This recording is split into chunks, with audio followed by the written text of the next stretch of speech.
to my review of the BMW M140. I have owned the car for 4 years and would like to share my reflections. There is a lot of M140i content on YouTube. However, there is very little content from long-term owners who have owned and lived with the car as I have, as a dad of 2 very young children and as someone who has used it as their main car. So if you are interested in buying the M140 or learning more about it, then this video is for you. I will cover what the car is, what the car isn't, and why it makes more sense today in 2023 than it did in 2015. So stay with me. What exactly is the M140i? I feel that it's a car that's occasionally misunderstood. I believe that it's a GT sports car.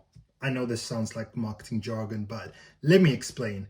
It's a GT because it's very pleasant to be in, because it has a very smooth automatic ZF gearbox, and it also has a big engine that delivers torque very low down. It delivers 450 newton meters from 1400 RPM. And it has a lot of creature comforts of a GT. You could spec it with heated seats, panoramic roof, power folding mirrors, sat nav, and cruise control, and lots of other options that are of course standard on many cars now, but back in 2015 or 2014 when the car was still really new, some hot hatches did not have some of these more premium and luxurious features. So it's a very pleasant car to be in when you just want to jump in, travel somewhere, daydream about your work's Christmas party, and just chill out. It's a sports car because it's engaging, nimble, relatively light at 1,400 kilos. It's actually 1,450. And yeah, it's fun to drive. It's really fun to drive. Like, it's a car that puts a big grin on your face because it accelerates relatively quickly, 0 to 60 in 4.8 seconds, maybe 4.6 if you have a limited slip differential and grip your tires. But overall, it's a pleasant car to be in, and it's hilariously fun to drive. So that makes it a GT sports car. And it's really for those people who want to have fun, but they don't want to compromise on daily comfort. This can be due to you perhaps living somewhere where the roads are incredibly rough and bumpy, or you have a bad back, or you have a partner that might also want to drive the car, and you want your other half, your family members, to want to drive your car, not necessarily to avoid it. So that's what the car is really for. And yeah, when it comes to GTs and all-rounders, there's like a wide spectrum of cars like that fit between a 911 GT3 RS and a Mercedes S-Class with perhaps a Golf R in the middle somewhere. And what the car isn't is a cut price M2 or M3. If you want an M2, M3 or M4, just go ahead and buy one. Although the M140 is engaging to drive, really fun, handles reasonably well, it just lacks that finesse and tactility of single-minded sports car, especially the steering. Like, the steering is where you can tell the difference between an M140i or any M-Lite and a proper M car. And the same applies to lots of other cars as well. Like, if you drive like a Porsche 911 and compare that with a GT3, the steering is instantly where you'll be able to tell the difference. So to break it down, a single-minded sports car, when you turn the steering, the car and your whole body turn at the same time.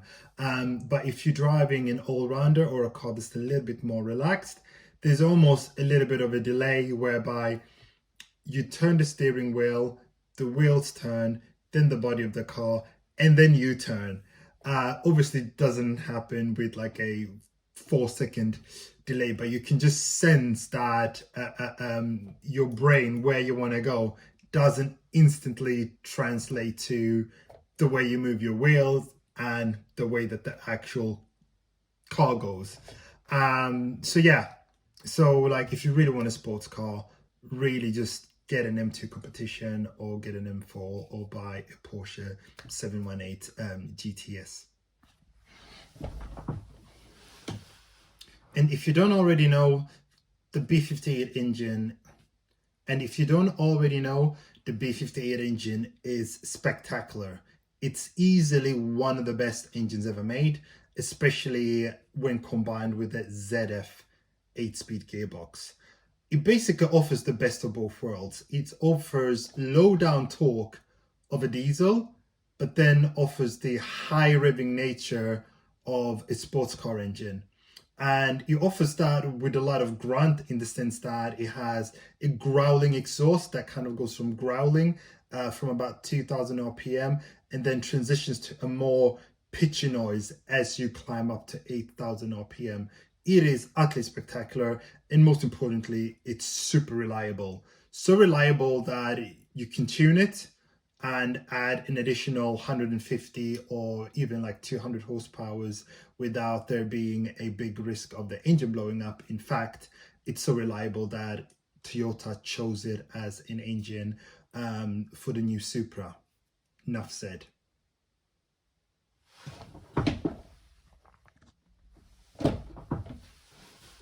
On paper, there are lots of cars that are faster than the M140i, but what makes it stand out is that you have a big engine in a small body that's rear wheel drive driven. That translates into a very unique character. The car is hilariously fun to drive. The speed sensation is really high. Like even accelerating from 0 to 20 or 30 miles an hour, you feel a whoosh, like you feel light, and then you feel like, you know, the power from the engine as well, like a shove from the back. It's really, really fun, and that means that the car can be enjoyed at very much like legal speed. Like you don't need to drive past 60 or 70 miles an hour to get a lovely giggle, but even on your way to, like, you know, supermarket, accelerating hard out of roundabouts or just like squirting the throttle a little bit, it's going to make the car like really fun to drive. And also the engine is relatively kind on fuel. You could achieve 40 mpg on long runs, and put a huge asterisk on that. You could achieve it, but in day-to-day traffic, the mpg will definitely be lower, especially if you are having a lot of fun. However, it's not as bad as the engines in some sports cars where the overall mpg might be just as low as like 18 or 20. And of course, for me, someone who has kids and lots of other expenses, fuel economy makes a big difference, especially when it's reasonable. So why did I buy the car? I did not actually want it. I never wanted to own an M140i because I was well aware of its shortcomings. As one of the first M lights, it had a reputation of being skittish, a bit dangerous, with probably like terrible ride quality. However, an opportunity came my way, whereby I was able to purchase one through BMW Forces that were at that time offering the car at an incredible £333 down and £333 per month, which kind of equated to a discount of 32%. So at that point, it was less about is this my dream car, and it was more about, can I make it work? And I spent a little bit of time reading about the car and what modifications that could be made to rectify the shortcomings. And then I actually learned that, hey, I could buy the car, especially at a discount, spend a little bit of money on modifications, and yeah, help the car achieve its true potential. And yeah, so I did a little bit of maths, and then I even looked into buying a used one, but I looked at some of the used ones and I wasn't really able to find the car with the right mileage, with the right spec, and yeah, a car that I really like the look of. So I thought, let me factory order, especially as I knew it was going to be probably the last hatchback with a 3-liter 6-cylinder engine. And it's also a unique one in the sense that you could spec it with ivory leather and even cognac and red leather, which for a lot of hatchbacks are not actually an option. So yeah, so I went ahead and I factory ordered one in June, and then it came to me. The car also was compatible with my family life.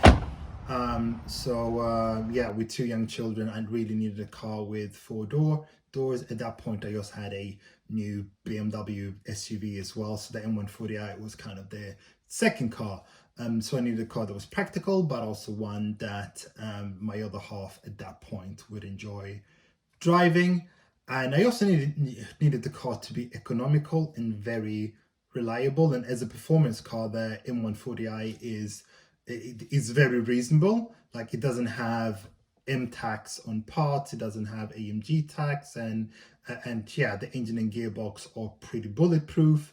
And tires, for example, a whole set of tires is £480.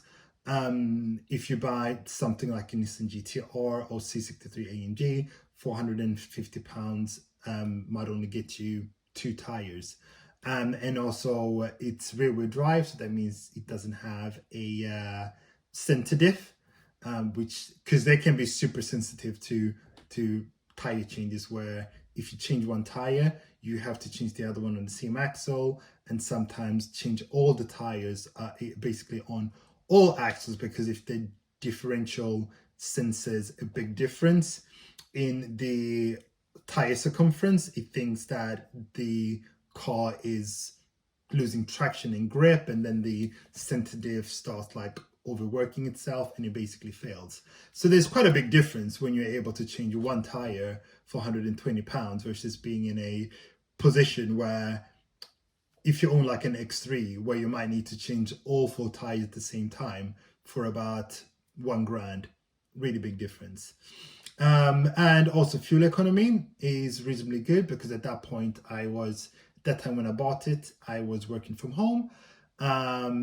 So I knew that there could be a potential that my future job could require me to commute.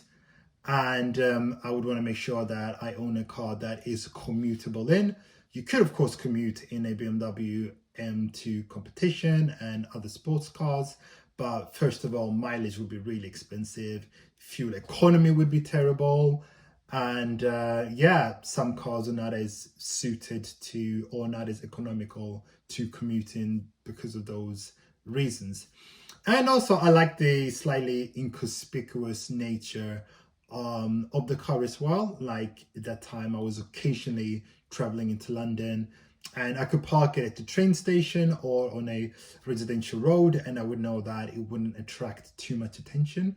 It would blend in a little bit more, way better than an M4 in San Marino blue, which is a stunning color. But yeah, I just wanted a car that I could just like leave there and don't be worried about it attracting negative attention and potentially getting vandalized or stolen. So yeah, that's why I ordered the M140i. The M140i is also one of the few cars that you can exploit viscerally, both when it comes to sound and speed sensation, under legal speed limits. Because when you have the ZF 8-speed, you can rev the car to around 8,000 RPM in second gear, and you'll still be below 50 miles an hour, and that's when you will get like amazing sound out of the engine. Like when you rip it through first gear to 8,000 RPM and second gear to 8,000 RPM, that's when the car sounds absolutely amazing, and that can be done at legal speeds. However, with some recent cars, I think the new M3 and even like a 718 GT4, second gear red lines at around 72 miles an hour or around there. So you're not really going to be able to hear the engine scream unless you're on the motorway or roads that are completely clear. And this is also one of the reasons why I haven't tuned my M140i, because if I did, then that would raise the top speed at 8,000 RPM in second gear to like really high speed, and I will lose out on the ability to hear the engine quite loudly at just like 40 miles an hour road. So that is literally the main reason why I haven't tuned mine, and also partially because I haven't bought a brake kit, and the brakes on it are fine. They're adequate. They are satisfactory, but I feel like they could be better given the amount of power that the car outputs. So how did I spec my car? I chose Alpine White because I previously already owned black BMW, a blue BMW, and I was also owning like a white SUV. And yeah, at this stage of the M140i lifespan, like the colors were really limited. It was like white, gray, black, sunset orange wasn't even available. And yeah, I wasn't really enamored by any of the colors. And I thought, hey, let me keep it white and spend the money on options instead. And I decided to go for a cognac interior because it looks sexy. It looks really sexy and increases the perceived value of the car. And against the white, it really pops.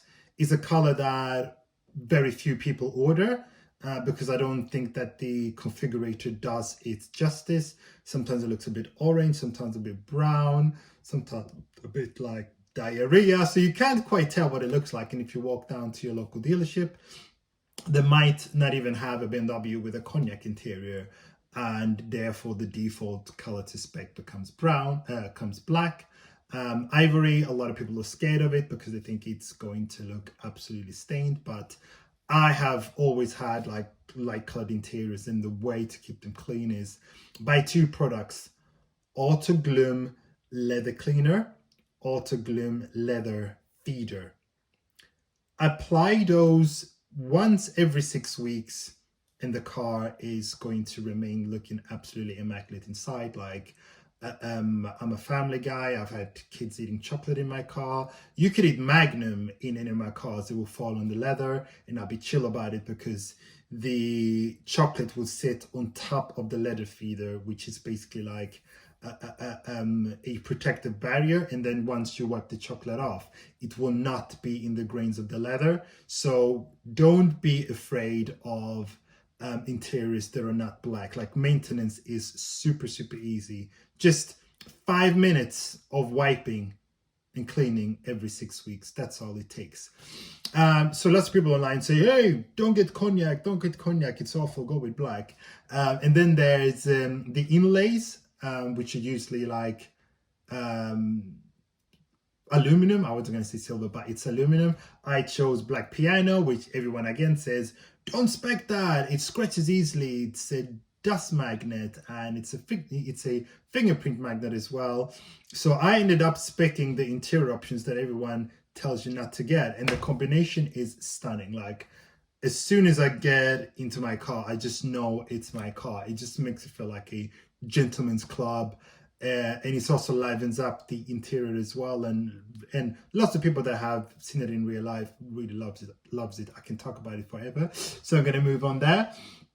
I chose adaptive M suspension because I had read really bad things about the passive suspension, that it's very stiff, so that if you drive on like rough road, it will feel like really harsh. So I spec the adaptive suspension. I decided to add parking sensors front and rear, makes life easier for myself, and heated seats as well.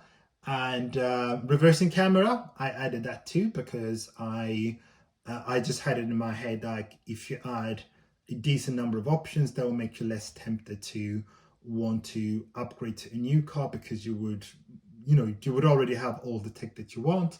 And I also added folding mirrors as well. So this goes back to the car being a bit of a GT sports car. You could spec like options that in 2015, like reversing camera, folding mirrors and stuff that you might not always get on other hatchbacks. I know this is a little bit old farty. Other people will be like, yeah, waste of time, just spec M Sport, loud exhaust, that's it. But I wanted those bits. And I was also lucky that the Shadow Edition package was included.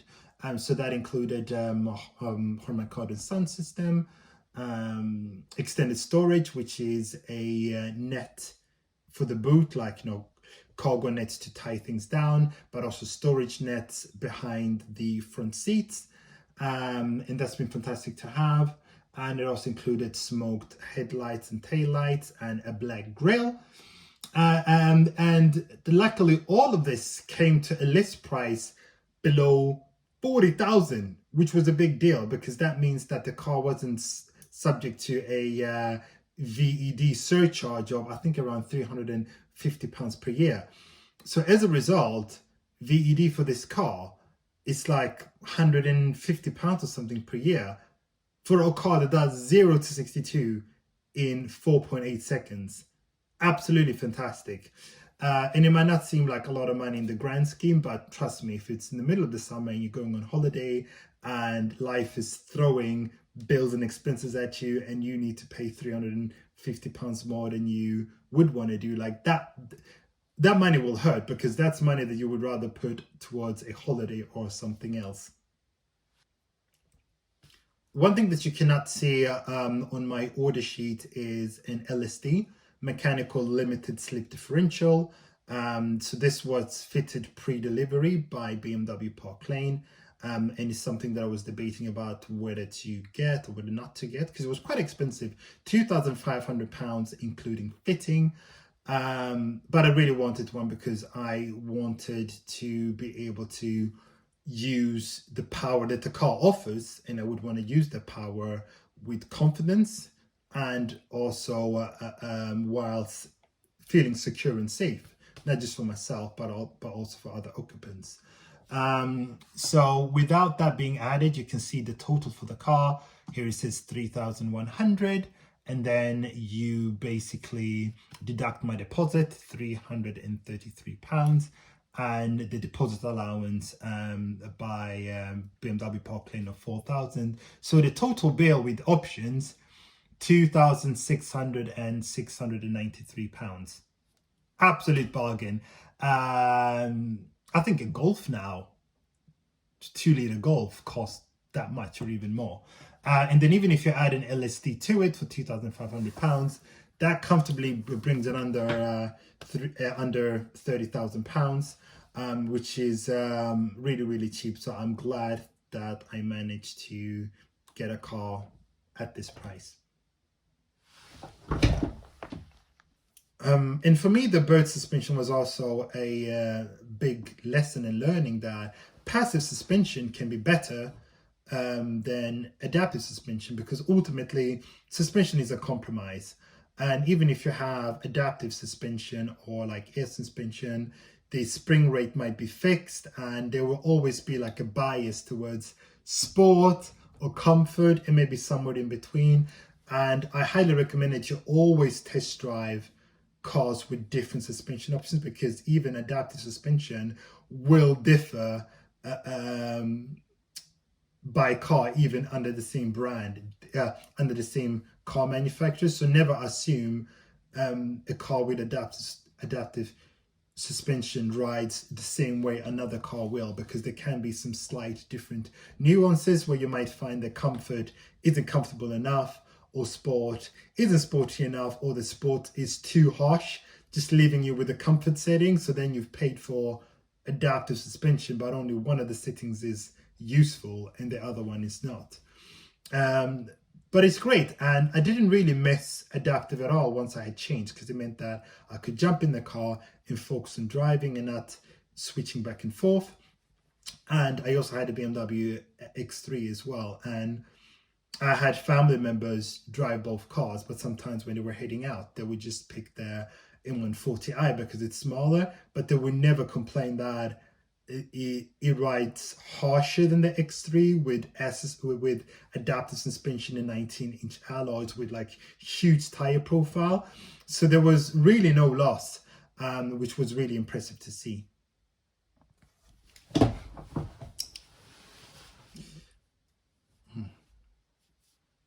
Aesthetically, the car looks a little bit frumpy and goofy. That's always been the case for the 1 Series, especially the F20 and the previous generation. They have kind of a clown shoe look about them, like a long bonnet and kind of roundish body. And then the headlights and taillights have always looked a little bit funny. So I'm not someone who finds it to be an attractive looking car, but it is one that grows on you because of its personality and its performance as well. And what I just wanted to do right away when I got the car is to enhance the way it looks. And the first place that I started was the rear. The rear looks quite nice and muscular, but I think adding the Riga diffuser widens the car and makes it look more powerful. It just better hints that that car has a big and powerful engine, because the stock M140i could be mistaken for a 116 learner. Basically, like, it doesn't really stand out. So that Riga diffuser was about £300, well worth it, and makes the car look spectacular from the rear. And it also makes it look OEM plus plus. I know that's like an overdone term, but I was really aiming for like an OEM plus look. And I also have a Maxton lip spoiler at the rear that I also fitted myself, and that was approximately £120. And again, it just elongates the car a little bit and add a bit of muscle to the rear. And that's all inspired by Joe Achilles Motec Edition M140i. At the front, I'm not a big fan of the silver or champagne colored mirror caps and canals or bumper inserts, whatever you want to call them. So I purchased Auto ID wing mirrors. They look very OEM. They look very similar to the wing mirrors on the F80 and F82 M3 M4. And they're really high quality as well. I've not had the clear coat lift, and they're pretty scratch resistant as well. They're not cheap. You can get cheaper ones on eBay, but these ones look fantastic and the quality is amazing. I highly rate them. And then I also changed the wing mirror indicators for these kind of pulsing Audi style ones that were cheap. They were really cheap, £15 on AliExpress. They are quite cool, easy to change as well. So as you can see, I was getting carried away quite quickly, but the M140i has a massive aftermarket community. Like, there's countless of parts, both cosmetic and hardware wise, like sashi upgrades, as well as software updates for the engine and gearbox itself. So if you like to tinker or want to dive into the world of tuning cars and modding them, then this is a fantastic platform. So yeah, I got the Auto ID mirror caps and the Audi style indicators, and I think those mirrors just gives the front end a bit more presence. And the same applies to spray painting the canals black. About this, Halford's peelable paint for £8. Just like took the canons off, sprayed them, put them back on. You know, you could only notice that the paint is imperfect if you have your head right up close, which you never do. So for me, it didn't really bother me because I didn't want to spend a lot of money spray painting them somewhere. So it was just like cheaper to just buy that peelable spray paint, and then when the car is sold, I can always take the canons off and buy, you know, new ones from BMW, or try to peel off the paint. So basically everything you see on the car, if it breaks, you can buy a part, like sometimes for a lot cheaper than you think. Like OEM parts can be really cheap. I didn't add a front lip spoiler because the car is already quite low and I drive a lot on B roads, and I didn't want the lip spoiler to get scraped. And then also if you add a front lip, you then have to potentially add side skirts to complete the look. And then you have to add spacers as well. And I did not want to add spacers because car insurance companies hate spacers. And I think they also have a bit of an impact on the ride as well. So I thought, let me just add a couple of things, keep it OEM plus or AM++. Overall, I was super pleased with the look. Like, it looks really, really nice in person. Like when you see it, especially after being washed. The black exterior part, they pop against the white, and then you have the cognac leather as well. It's probably the BMW I've had that's attracted most eyeballs, probably because of the leather in combination with the white exterior. But it looks brilliant, really, really beautiful. Yeah, you know, I just love the specs once you've added a few bits and bobs. However, it doesn't photograph well. It's not a photogenic car. It looks frumpy in photos, but it's a car that I really own for myself rather than for Instagram or YouTube. Inside, the main mod is a red starter button that costs £3, and that's the first mod I did within an hour of the car being delivered to my house. Literally within an hour, I changed that. I had already purchased one online for £3 off eBay. And at a later stage, I replaced the OEM steering wheel with one that had been wrapped in Alcantara by Royal Steering Wheels, because I found the OEM steering wheel to be a bit too slippery for me. I think it's made with artificial leather, and my hands are very dry, and I felt like I didn't really have a lot of grip. And then I saw some pictures of people who had Alcantara steering wheel, and I thought, wow, that looks really cool, and just makes the cabin look a lot cooler. So I managed to buy one, and I highly recommend it, because the steering is the object, like the steering wheel is the object in the cabin that you touch the most. And when you change from leather to Alcantara, it completely changes the connection that you have with the car.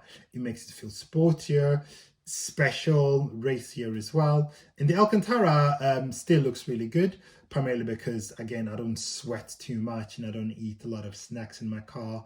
So it's been very durable for me. And yeah, those are the interior mods that I did, like really, really tiny mods. And when you sit in the car, another thing that I also did that might be noticeable is that I swapped out the screen that was 6.5 inches. Yeah, because I didn't spec Pro Nav, because I realized that, hey, when, you know, in the later stages, whether you spec Pro Nav or not, you will still have sat nav, you will still have Bluetooth. So I didn't spec that, so I thought, let me just then buy a cheap screen for £250. And that's exactly what I did. And they gave me the 8.8 inch. However, it's not touchscreen, so touchscreen doesn't work if you retrofit a screen. And also CarPlay is not as easy to retrofit if you don't have Pro Nav, so watch out. But overall, like the F-Series cars were very, very poorly equipped. So when you buy one, be careful, because you might think it has a certain feature, but it doesn't actually have one. And sometimes salespeople don't necessarily know themselves, not because they're incompetent, but purely because sometimes the infotainment options would change on a model year basis, making it like very difficult to keep up. So in some cases, it's best to even see a car in person, try some features out, and actually see, okay, what features does it have that's not obvious on the spec sheet or on online by basically putting in the VIN number. Sorry. Now let's talk about some of the weakness. Now let's get to some of the weaknesses of the M140i.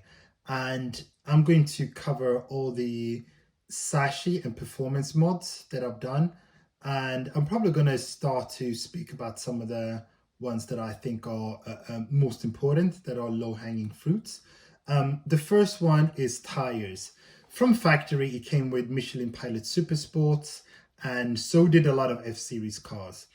Those tires should, in my opinion, not be on cars in the UK. First of all, the performance in cold weather or wet weather is absolutely atrocious.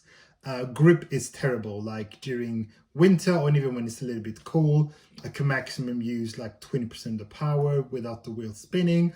And in the rain, forget it, using more than like 15% throttle. Like the wheels would just like spin, especially like from standstill. So I swapped the wheels for Michelin Pilot Sports 4, and the upgrade is tremendous. So the Michelin Pilot Sports 4, they don't need as much warming up. So the Super Sports, even on a warm sunny day, I wouldn't get maximum grip unless I had warmed the tires up for about 40 minutes or 50 minutes. That's not really practical because time is short. I might only have a 1 or 2 hour window in the car to go for like a fun blast, and I want to be able to head out in the car in after 20 minutes feeling like I can start maximizing the potential of the car. But the Super Sports were very temperature sensitive. When they were warmed up, amazing. You floor the car, grips, the power gets sent down to the tarmac. Absolutely amazing. But when it's not 30 degrees outside, they were terrible. But the Michelin Pilot Sport 4, beautiful tires, and again £480 for a whole set. So if I purchase an M140i, that's the first modification that I would do. I would swap the tires out, and the good thing is that they're also non-run flat tires as well, because in the UK the roads are not that good, especially in some parts of the UK. And if you have run flat tires, the car suffers from a jittery ride, it suffers from tram lining. I've had run flats on BMWs before and they are terrible. Like, swap them out right away. Don't wait until they've been worn out, just swap them out right away. So yeah, change tires. Like, they will have a big impact on traction, grip, and potentially even your comfort.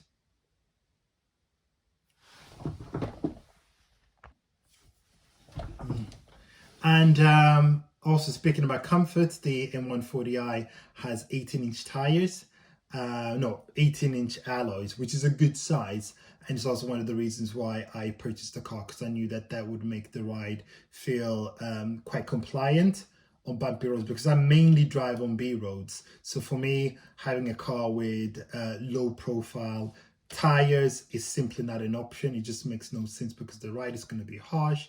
The wheels could be buckled very easily. So for me, like, the car having 18-inch alloys was perfect, and I was never tempted to upgrade them for aftermarket 19-inch ones.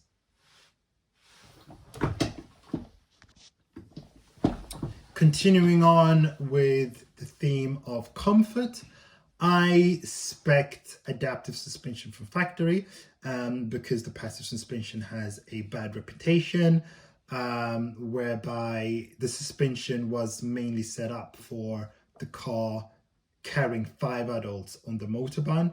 But usually, if you live in the UK, you're going to be driving on potentially roads that are not that smooth, and you might just be one occupant.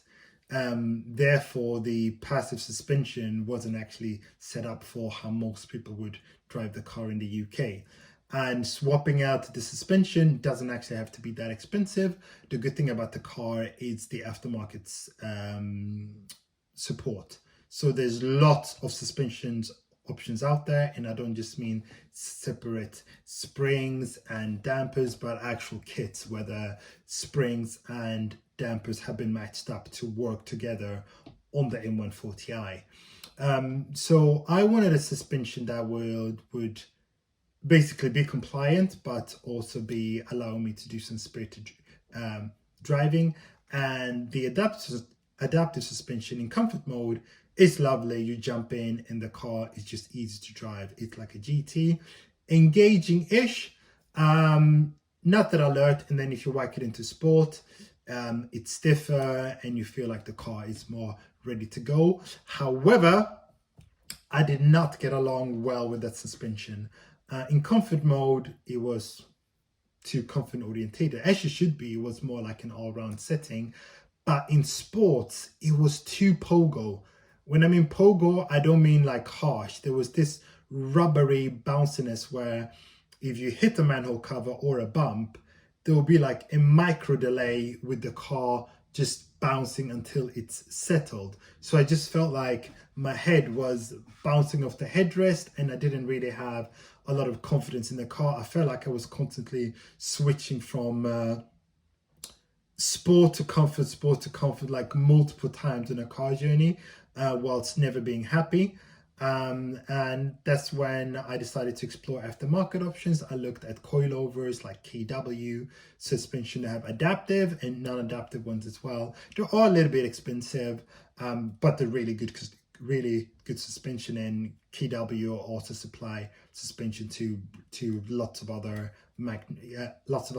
manufacturers of sports cars, but also all to racing teams as well. Some of them will use KW suspensions on their track cars.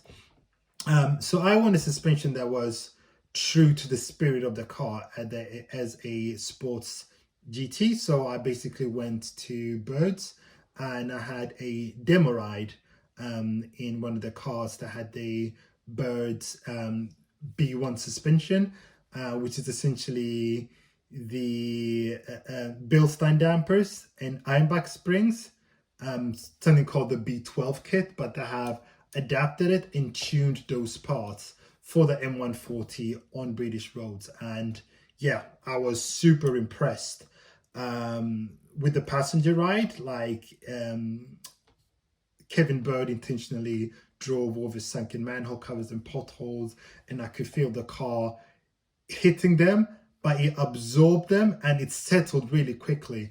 So the car, I felt like it was flowing more with the road and its imperfection rather than trying to beat them down. And yeah, I took my car there and it cost £2,200 for the kit, including fitting and coding out the adaptive suspension, because if you just unplug the sensors, the car will think it's an error and you have a major error message on the computer. So they had to code that out. But the ride quality is absolutely amazing. Hardly any loss in comfort compared with the adaptive suspension. At lower speeds, you might feel a little bit more of the imperfection, but the faster you drive, the smoother the car feels, because it has progressive springs, which you get in 911s, where there is almost like 2 spring rates on the springs, where the spring rates changes depending on how compressed the springs are, but the performance is so good that you can drive at 70 miles an hour on bumpy B roads and the car will feel so at ease with it, compared with a firmly sprung car, which you feel will just be bouncing all over the place.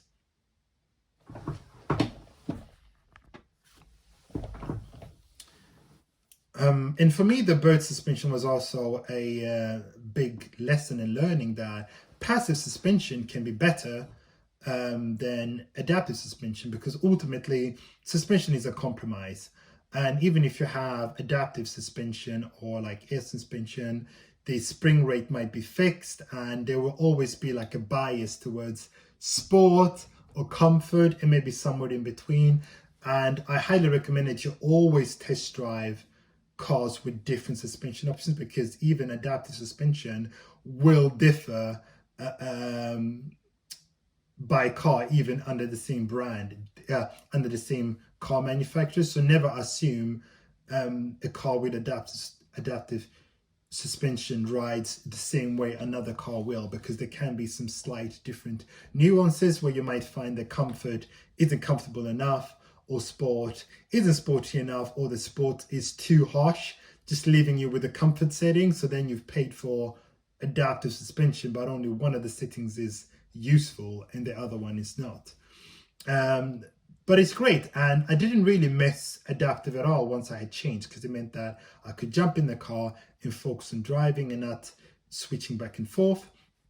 And I also had a BMW X3 as well, and I had family members drive both cars, but sometimes when they were heading out, they would just pick their M140i because it's smaller, but they would never complain that it rides harsher than the X3 with adaptive suspension and 19-inch alloys with like huge tire profile. So there was really no loss, which was really impressive to see.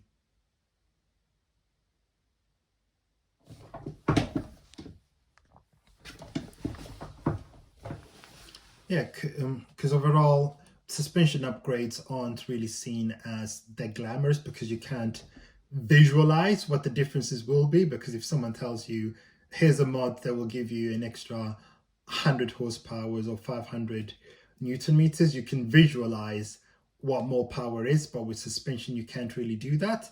But I highly recommend it as a modification because you experience suspension every time you drive the car, whether you're driving spiritedly and want to feel confident, or whether you're just cruising to the supermarket or the airport. And for the M140i, the suspension options aren't crazy expensive. Birds was $2,000, which might be what you pay for KW adaptive suspension. But the B12 kit that the Birds B1 is based on only cost around, I think between like £500 and £800. I don't remember the exact, amounts of money, but it's not that expensive. So do look into it as an affordable option that will also leave a bit more budget for other modifications.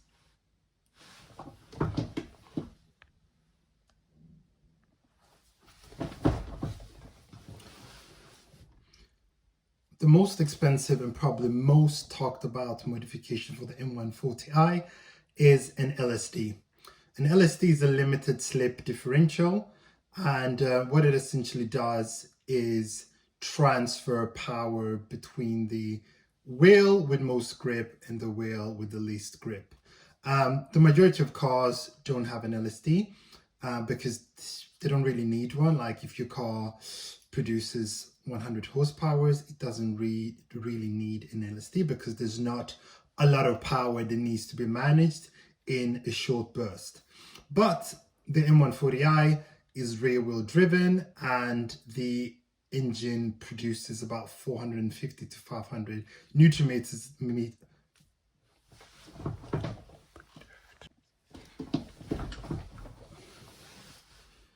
The most controversial and the most talked about and controversial modification for the M140i is a LSD. That stands for limited slip differential. Most cars have an open diff. They don't have an LSD because they don't need one, especially if your car only produces 100 horsepower, maybe it's front wheel driven. It doesn't really need an LSD because that's not a lot of power, and it's also not a lot of power that's likely to be delivered in very short bursts. But with the M140i, it's rear wheel driven and produces 450 Newton meters at around 1,500 RPM. So that's a lot of power going to the rear wheels in a reasonably small car. And there are three reasons why you need an LSD. First of all, to be able to exploit the power of the car. An LSD enables you to put more power down to the ground, as opposed to the wheels slipping, which means that you're wasting power, you're wasting fuel, and you're also very likely to shred your tires as well and suffer premature wear. So that's why you might want an LSD. Like, you want to be able to deploy all the power and transfer it from the engine to the tarmac. The second reason is safety. I spec'd one because of safety. I want the car to feel safe to drive, and I want it to be safe for others to drive. And with an LSD, I have been able to give the car to my friends to try, and I've asked them to put the car into Sport Plus and floor it from standstill, and there's nothing to be afraid of. The car is not leery, it's perfectly safe. And the beauty of an LSD as well is that if the car gets a little bit out of shape, it reins you back in. It almost self-corrects. You don't need to wrestle the car, try to correct it. An LSD does that for you and just makes the car feel safe to drive, whether it's in the wet, dry. And it also means that anytime you ask for power, you have confidence. You have confidence that the car is not going to get out of shape, or that you're not going to lose control over it, which is really important because you want to live. And also, you don't want to end up in an accident and see your insurance premium go up, because the insurance premiums on the M140i are not that great. So we're going to get more into that a little bit later. But yeah, safety for me was important because I love watching my friends drive my car. I love seeing them smile. I love seeing them giggle and be wild by the power, by the speed sensation. So an LSD has been worthwhile for me. The third reason you want one is braking performance. So I drive a lot on B roads. I'm much more of a B road type guy, like in and out of the corners, like really quickly, versus just driving on the motorway going up to like triple digits. Like, I'm not really much of a top speed guy. I'm very much more of a B road type of guy. And when you have an LSD, you notice the difference in braking performance. The car is a lot more stable as you brake hard into a corner and then shift to accelerating out. Like, the car does that transition really smoothly, beautifully, and confidently, and it's quite magical. Like, you feel in control. And that's something that I didn't expect. I did not expect an LSD to make a difference when you brake hard, because it's not something that's often spoken about. People mainly talk about LSD for the purpose of point and squirt, like accelerating hard.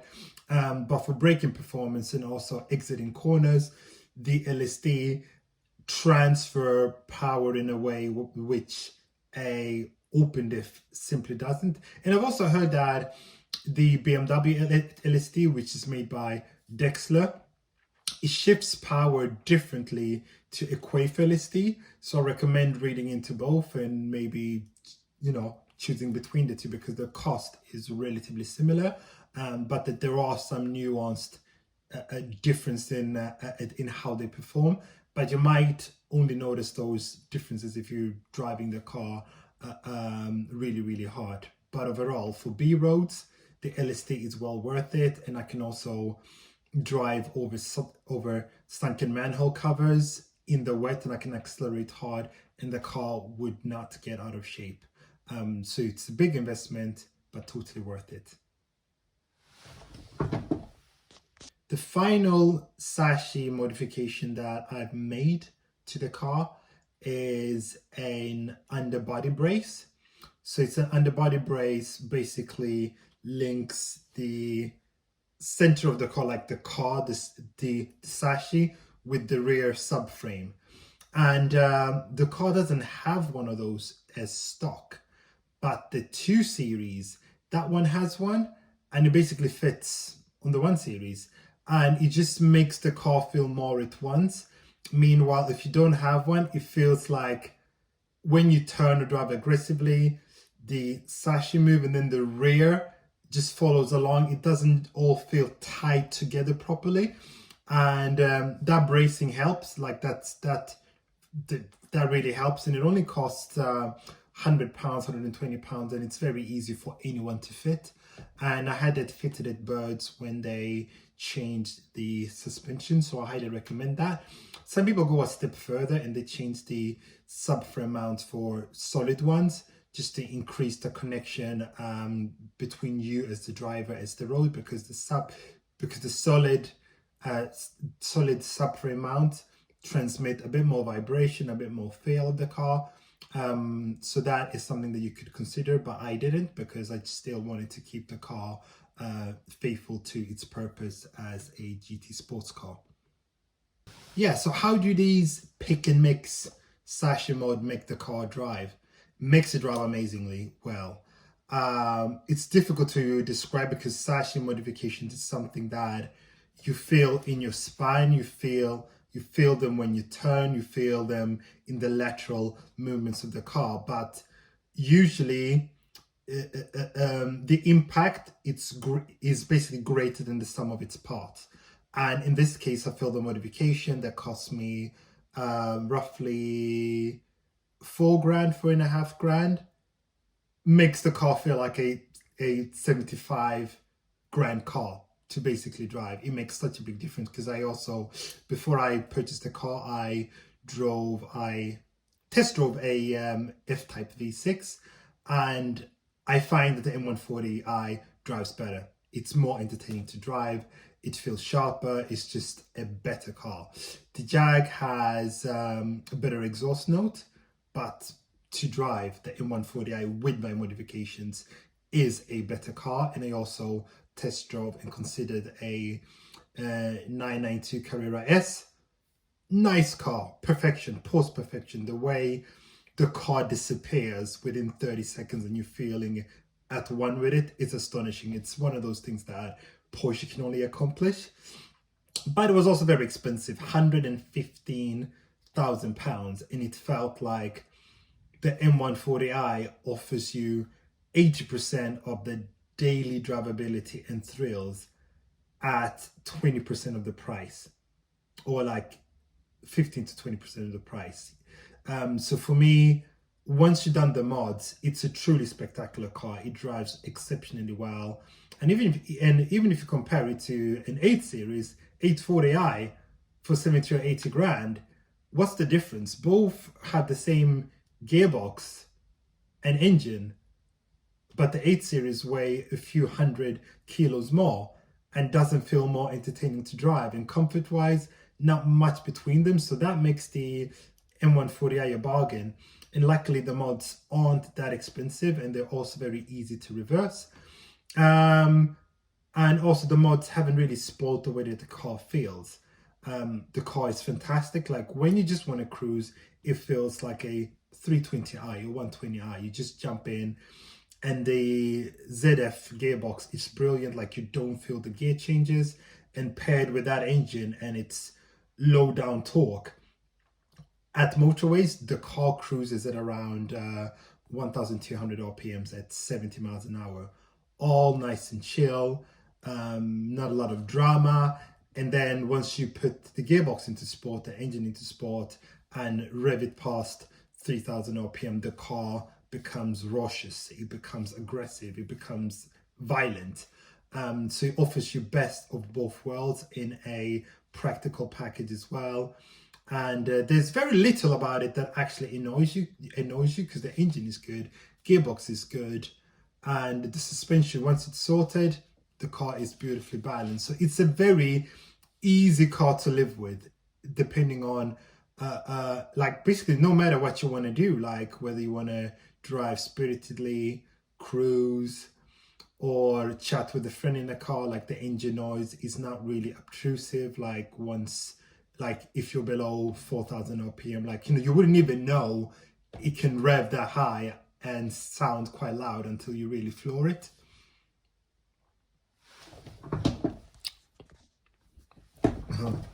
On the sound front, I found the engine to be a little bit too quiet for my liking.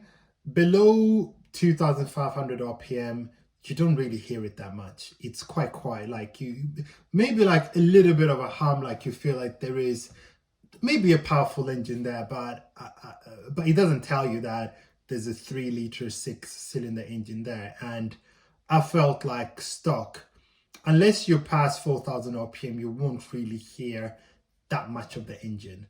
So therefore I decided to change that. One option was an M-Performance exhaust. However, that was not available for cars made after, I think, August 2018. So that ceased to be an option, and that was around £1,000. And then you can also go the aftermarket route with Remus, but that's like, I don't know, 1,500 or 2 grand, and I wasn't willing to spend that amount of money. And then I came across PCW mod. And that is a guy, a business, who basically will gut your back box and they will make it sound louder. And sometimes sports exhaust, that's exactly what they are. They're like standard exhaust boxes, but with less muffling in the rear box. Obviously, some really good sports exhausts, they have a lot more things going on, like the piping is different, like the size of the rear box, and there's a lot more science to it to get the exhaust box, to create particular frequencies. But I did hear a couple of examples of PCW mod cars, especially those with B58s, that had been modded, and they sounded great. They sounded really, really good. I only decided to mod the back box, but not delete the resonators. So I kept the resonators there. Some got the back box and then delete the resonators as well. But for me, that would have been a little bit too asbo, because I do not want to annoy neighbors, because there's young children in my neighborhood. And I also wanted the car to still be OEM++. So I took my car there, cost £250, absolute bargain. And yeah, and the car started to build volume and bass from 2000 RPM, like, and that pitch start coming after 5,000 RPM up to 8,000 RPM. So it hasn't changed the character of the car. It still sounds like a straight 6 BMW, and that was really important to me, because some exhaust modification make the car sound a bit bassy and completely different to maybe how it was originally intended.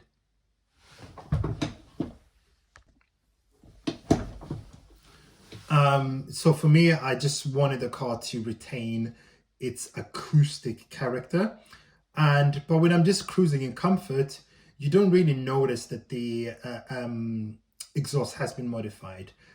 Again, there's just a little bit of a hum that starts building as you inch towards 2000 RPM and then gets a bit louder. But usually if you are driving in comfort, the gearbox shifts at 2000 RPM or even before, because there's so much torque and the car is light.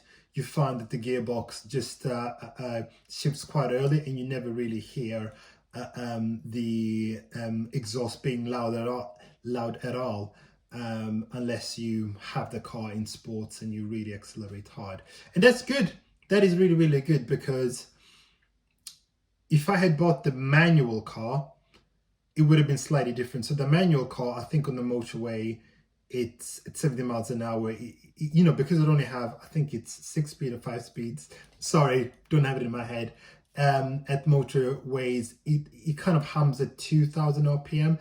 And 2000 to 2200 RPMs is usually the zone where cars might drone if you've done an exhaust modification that's not that well done. And the last thing you want to do is to drive a car at 60, 70, and you just hear this droning sound, making the experience in the cabin feel really tiring. But you don't have that issue with the automatic ones, because it's 8 speed and it shifts early, and it's usually humming at 1200 to 1800 RPM when you are driving casually. So that's one of the reasons why I didn't get the manual. Plus also the manual doesn't have a great reputation. It's not like a manual in a GT3 or Honda Type R. They have really good manual gearboxes, but apparently the one in the M140, it takes a couple of thousand miles to loosen up, and overall, like, you don't hear people like raving about that manual gearbox. Yeah, sorry to digress on that, but yeah, the exhaust modification has not really had any negative impact on the driving experience. Do I get pops and crackles? Yes, I get more of them, and they started to be really noticeable after the rear box had been broken in. Like, I would say it took like almost a year for it to be properly broken in, and I get nice pops and crackles, not excessively, not as well, but I can basically tease them out by switching traction control off and putting the car into sport mode, and I can accelerate, lift off, and it does. But it's really good, really nice and fun, and it's also useful when I drive home and get close to my house, and then if there are people playing outside, then everyone knows that I'm kind of coming and they move out the way, especially if they're like on bicycles on the road. But it's a really good exhaust modification. It's £250, easy to reverse. If I wanted to reverse it, I can just cut off the rear back box and get a used rear back box, and boom, it's nice and done.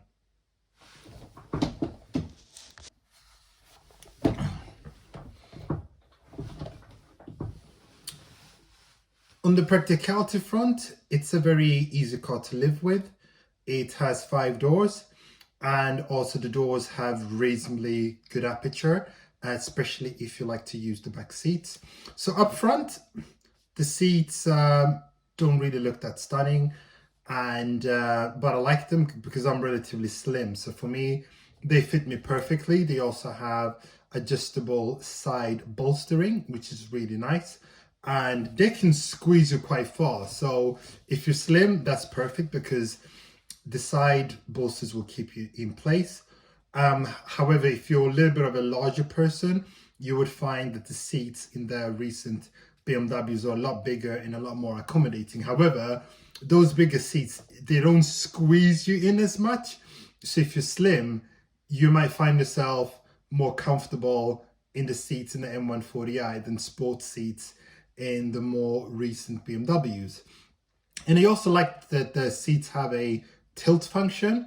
So the front seat pad can be tilted up and down, which is quite cool because when you tilt it up, it just angles your body a little bit, not in the sense that you recline, but it tilts you more down on your spine almost, and it makes you feel like you're more inside the car. And actually, if you look at the racing drivers, how they sit a little bit at an angle. So that is an adjustment that I didn't expect and one that I had not experienced in any other car. So the seats offer a lot of adjustment and they do sink down really far, which is quite good. And that just makes the experience feel quite sporty. And they also slide forwards and backwards. So they do like all the basic stuff, headrests, fully adjustable up and down.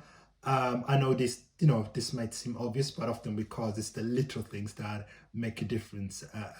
So, never assume a car has something. It's always good to research and actually find out that it does have it, because the last thing you want to do is to order a car, drive it, and then you realize, wow, where's this feature? Or I didn't expect X, Y, and Z. Rear seats are a little bit of a mixed bag for obvious reasons. It's a rear-wheel drive hatchback, so that naturally means that the packaging is compromised because a large section of the car is the nose. So the back seats, like I'm 5'10", 6 foot, and if I sit in the car in my sitting position in the front, I can't sit in the back without my knees digging into the rear seat pad. So it is not a car if you're going to carry 4 tall or full-size adults, because also in the back, like, you do notice that you're a little bit squished, just like a tiny bit. If I'm sitting on the right side, I can feel a little bit pushed forward. So it's not the most comfortable car for rear occupants, but that might not matter because you might just use the seats occasionally. But if you're using them a lot for rear occupants, it might not be the right car for you. With children, there's 2 things to think about, and it's a car that's usable as a family car depending on the age of your children. If you have a newborn or you use rear facing child seats, forget about it. There just isn't enough room to fit one and have an adult sitting comfortably in the front seats. However, if you have front facing children like toddlers, then the car is perfect. They can just like walk in, sit, and there's plenty of legroom for them. So that's not a problem at all. So it all really depends on your stage of life with your children. If they're like newborn and they're rearward facing, nope. If they're tall teenage kids, nope. So it all depends. And the best thing to do in a situation when you are unsure is to take the family with you, test drive the car, all of you have a go in it and see what it's actually like.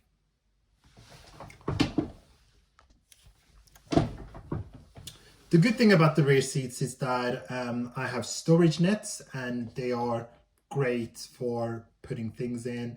There's also door bins, and the rear windows, they roll down all the way as well. I get so annoyed with hatchbacks where the rear windows don't completely roll down, but they have like this amount of glass left, and it really annoys me. So for me, there was like a nice bonus. And also at the back, there are some air vents, which is good because I believe the A-Class, don't know if it's the current or the previous generation, but it doesn't have a rear air vents, which is not nice for back occupants on a hot day. There's also a 12 volt cigarette lighter in the back as well. So yeah, so like, you know, the rear has good amenities, and also the windows are not too small, so it's not claustrophobic to be in the car. And as I mentioned before, the door aperture is really generous for rear doors, and that makes it easy to get children in and out and to strap them in. So from that from a practicality point of view, there are other more roomy hatchbacks out there. And the boot has a capacity of 360 liters. It's quite a good boot. There is storage nets there. There's like a huge net for holding things down. There are hooks on the side. There are cubbies. So when it comes to shopping and storing things in the car, whether it's a rain poncho, umbrella, there's, you know, there are like places to store things without all of them, like, you know, rolling around, especially shopping, like hanging it on hooks. Makes life a lot easier than putting the bags of shopping down in the boot and then getting home and seeing everything having basically rolled out.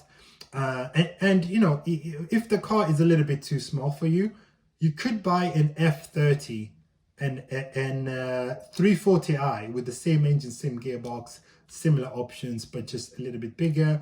Or you can buy the touring version. Of course, the 3 Series is a larger car and a heavier car, so you will lose a bit of that nimbleness and tactility that comes with having a hatchback, but it's an option as well. And ultimately, life is a compromise, and sometimes, you know, you do have to give up a little bit here to get something that's worthwhile for keeping you happy, and maybe even your family.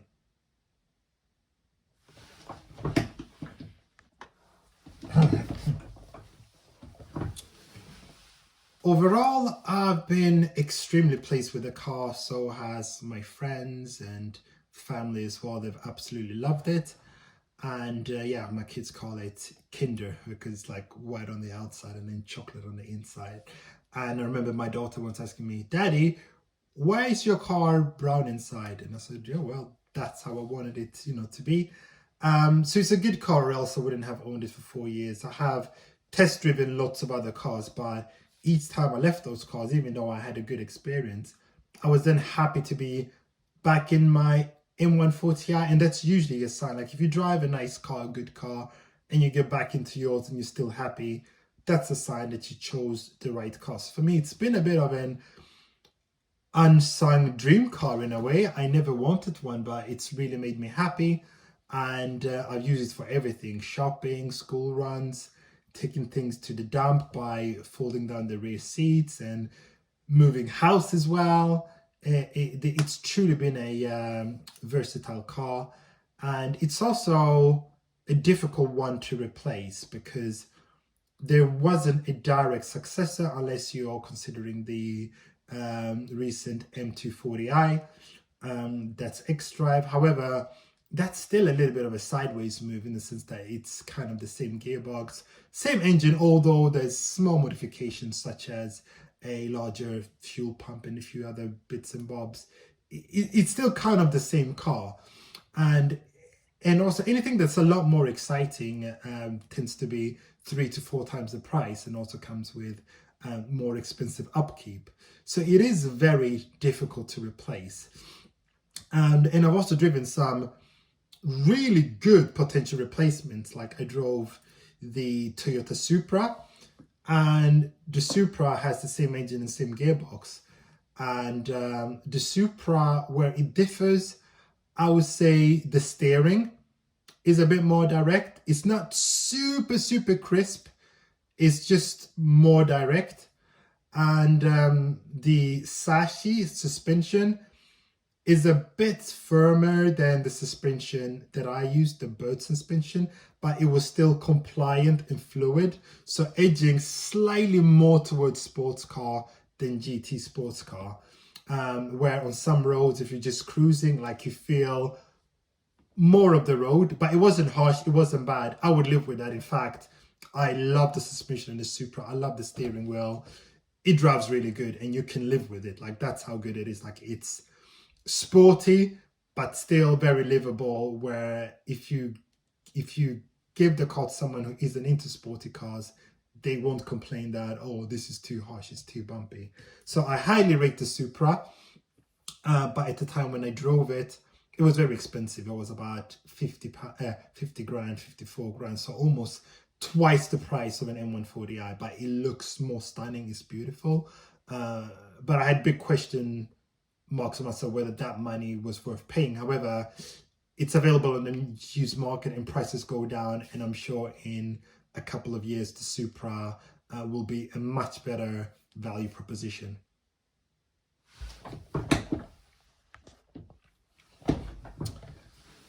And how does the M140i compare with the new G80 and G82 M3 and M4? So I drove G82 M4 around 2 months ago, and it was quite an interesting one because it almost made me realize that the M140i makes more sense today than it did 7 or 8 years ago, because 7 or 8 years ago there was like V8 M3, or the M3 was powered by a six cylinder engine and a DSG gearbox, like a dual clutch one, and while the M140 had the ZF8 gearbox. But now the new M3 M4, they have a ZF8 speed as well, and they have the S55 engine, which shares some characteristics with the B58. So actually the M140i now has more in common with the M3, M4 than it did 7 or 8 years ago, which is absolutely bonkers. And in terms of power, both engines are fantastic. The S58 and B58 are great. The S58 is probably better if you're tracking or you're driving on wet surfaces, because it's a bit easier to modulate the power, which is one of my criticisms about the B58. In the wet, modulating can be a bit difficult. Either you are getting a little bit low torque or you're getting too much. But if you drive the S58 and B58, both of them are super brilliant, amazing engines, and also the gearbox is similar as well. In the M140i and the M4. The M4 has slightly different programming because it's a newer gearbox. But you even feel then with the M4, when you're driving really hard at the limit, the gearbox lets it down, almost makes it feel a little bit like a GT sports car in a way, because the engine is lacking that fast, crisp downshifts that I want. So power-wise, I didn't feel a massive difference between M140i and G82 M4. However, at low speeds, I felt like the M140 was a bit more fun because it had greater speed sensation, especially going from 0 to 30 or 10 to 40. Like at those legal speeds, it just feels a bit lighter, a bit more fun. Meanwhile, with the M4, I felt like I had to push it past 60 miles an hour to get, like an adrenaline rush. So that's what I feel like the M3, M4 or better if you're going to take the car on journeys to Wales and massive expensive open roads or on a track. Meanwhile, if you're not someone who's going to dedicate a lot of that, a lot of time to waking up at 5 a.m. on a Sunday to head out on the road, then I feel like the M140i offers more fun at a lower cost and under legal speeds as well. But when we get to steering and handling, that's where the M4 blows the M140i out of the water. Despite the weight difference, the M4, you don't really feel the weight. It feels as light as the M140i almost. It's weird how BMW have been able to make that happen. but the front end on it is super impressive, like what Porsche have done with the 992 GT3. BMW have invested heavily into the front axle, and you can tell, like, when you steer, the car steer, like the front end bite is exceptional. It steers incredibly well, and yeah, it feels agile. And then most importantly, the brakes is probably by far the area where once I got back into my M140, that I was like, wow, I wish I had those brakes, because those powerful brakes, they give you confidence to drive faster, because you know that if you need to slow down around the bend, you'll be able to do so incredibly quickly and stably as well. So the brakes, wow, they were totally like the superhero of the M4 for me. And I think that if I wanted similar braking performance on an M140i, it will need to be a whole kit, like pads, and rotors as well. Probably a kit that costs around $2,000, but that's not something that I'm willing to spend on this car. But then also the M4 is very expensive. It's like $82,000. And stepping out of it, it doesn't look $82,000 to me. Like, that's dream car money. Like, that's money you would maybe consider spending on an R8 like 5 years ago, or looking at Porsches.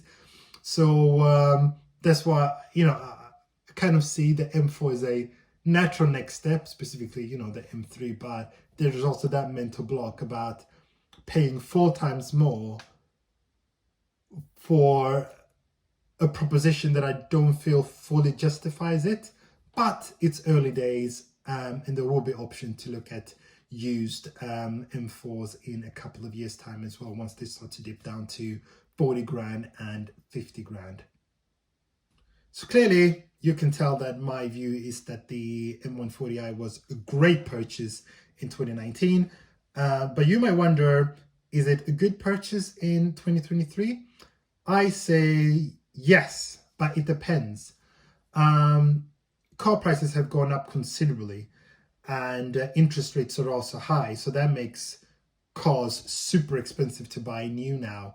And the M140i, if you look at its spiritual successor, the recent M240i X-Drive, that list price is around like 45 or 50 grand.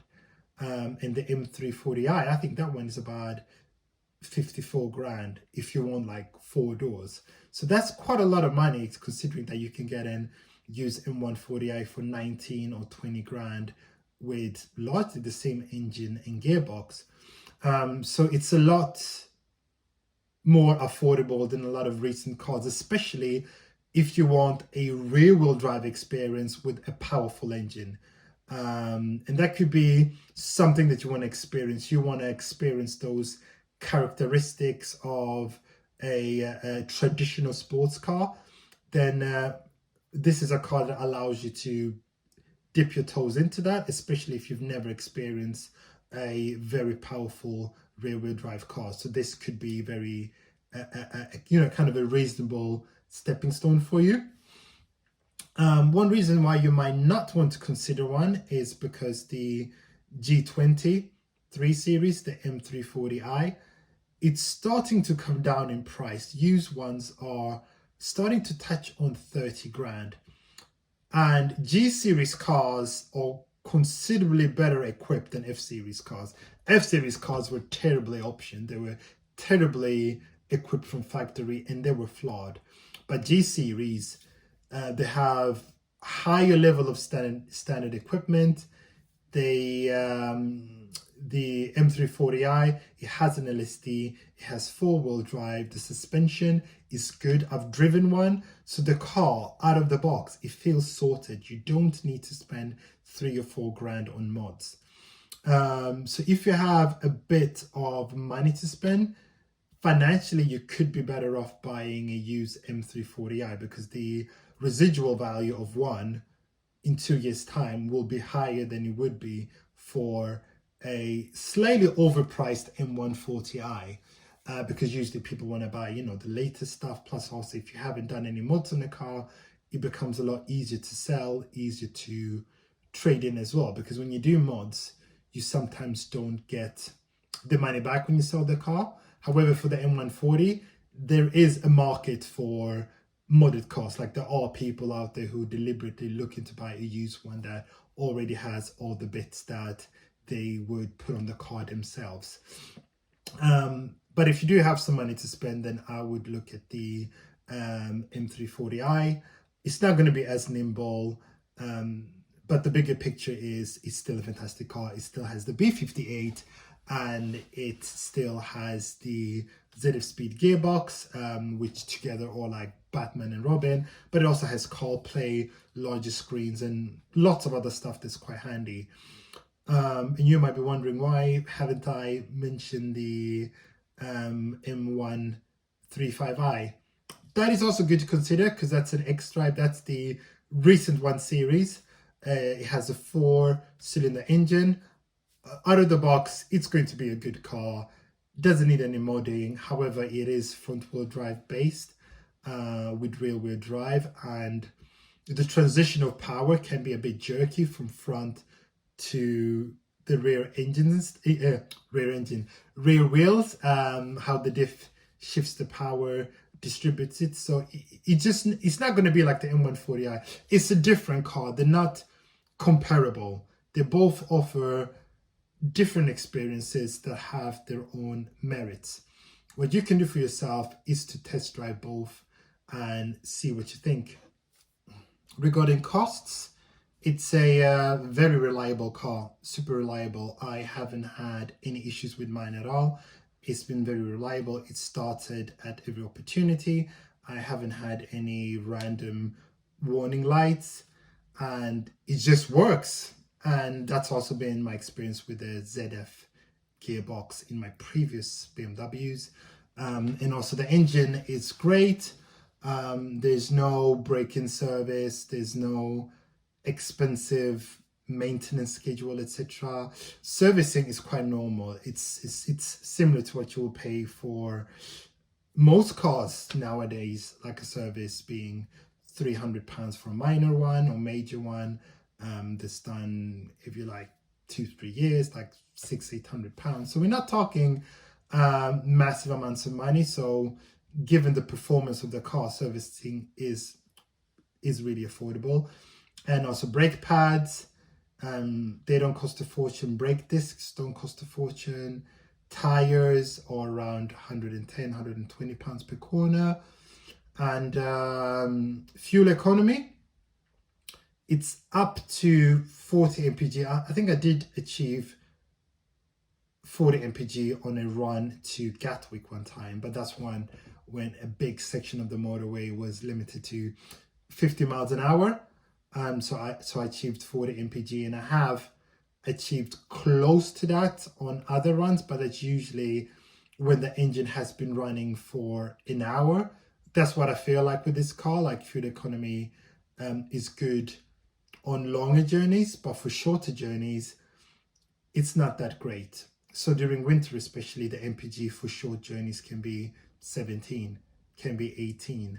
Meanwhile, I had like a Skoda Fabia in the past, and on short runs, it was like 1.2 liter engine TSI, but it would achieve 35 on short journeys, 30 mpg on really short ones, like 15 minutes or 20 minutes. And that's a big difference. And if you're driving spiritedly, the fuel economy isn't actually that bad.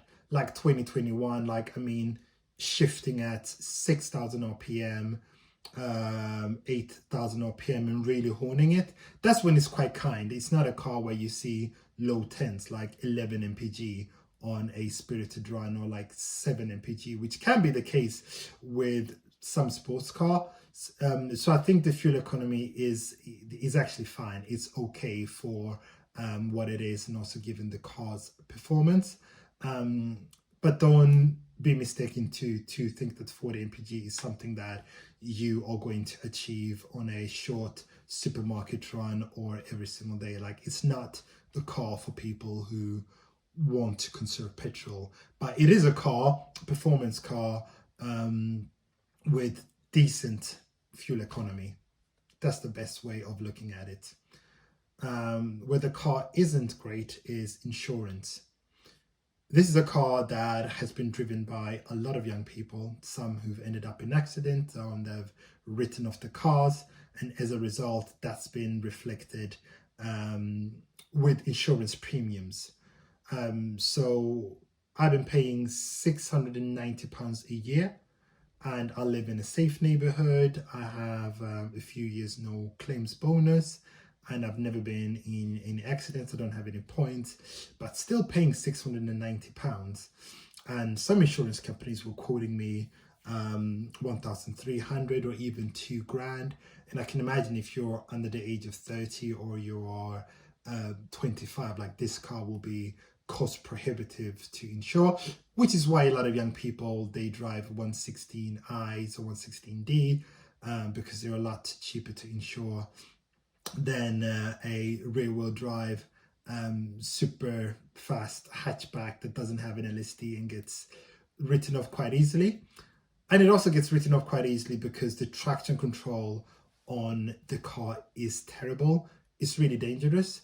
So the traction control is programmed for the car with Michelin Pilot Super Sports and with no LSD. So even if you have an LSD in good tires, I feel like the LSD intervenes when it shouldn't. It feels like someone's putting a spoke in the wheel, and sometimes really abruptly, whereby if I drive without traction control on, the car can handle fine. I can slide the tires a little bit and the LSD will just work its magic. But the car, because it's been programmed for Michelin Pilot Super Sports and no LSD, it intervenes, and it intervenes in a very unpredictable way. Like I said before, it's like being on a bicycle and not knowing when someone's going to put a stick through your spoke, and it just basically disrupts your entire balance. And this is where I can see people getting into trouble, especially if they maybe catch a little bit of air and then they land and no LSD and the traction control just chopping and changing, and boom, you're in a ditch or you hit a center divider on the motorway. And this is probably why the insurance premiums are also quite high. So do check the insurance premium for yourself where you live way before you put down a deposit, because you do not want to be in a position where you purchase a car and then on the day before you're due to collect it, you get a quote for 3 or 4 grand, which is not something you would want to pay on a car that might cost like 18 or 19 grand.